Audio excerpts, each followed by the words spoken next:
How long can the virus live outside the host? We've heard lots of answers from the people on TV. Who wants to take that one on first? Dr. Haley.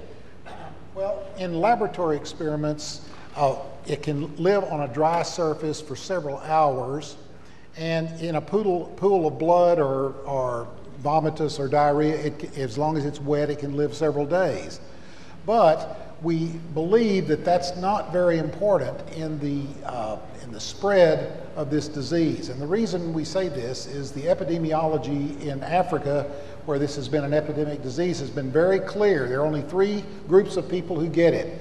The people who are nursing, the family members generally in Africa who are nursing a very sick Ebola patient.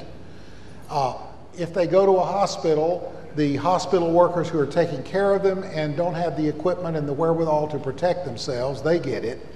And people who go to their funeral of a person who's just died of it, and they often embrace the dead, will kiss the dead as a farewell gesture, and then they get it. And that's where it spreads in Africa.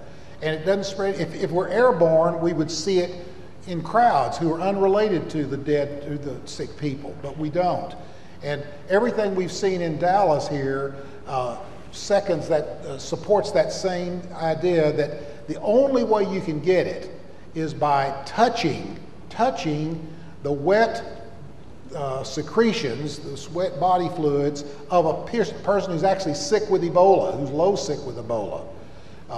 Now, when you first get infected, there's a period where you're well, usually 8 or 10 days, up to 21 days, and then if you're infected, you get, the first thing that happens, you get fever, and then within a few days you start getting sicker and you get diarrhea, and then maybe 10 days or so you might die.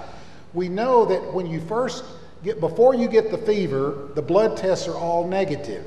When the fever happens, the blood test turns positive, but the amount of virus you have progressively goes up until you die. And so when you first get fever, you're not really infectious, and even for maybe a day or two after that. But the longer it goes, the more infectious the patient. We just heard that the 2 nurses who have come up sick in Dallas, they took care of the patient in the last 3 days of the illness just before death. And so again, it seconds this idea that you have to be low sick with it to transmit it to anyone. Everybody understand what the phrase low sick means? If you're not quite sure what that is, raise your hand. That's low sick means expression. Yeah, it means that you're in really, really bad shape. You're not feeling like traveling. You're not flying in an airplane. You know, you're not going on a bus. You're real sick. And that's who transmits it.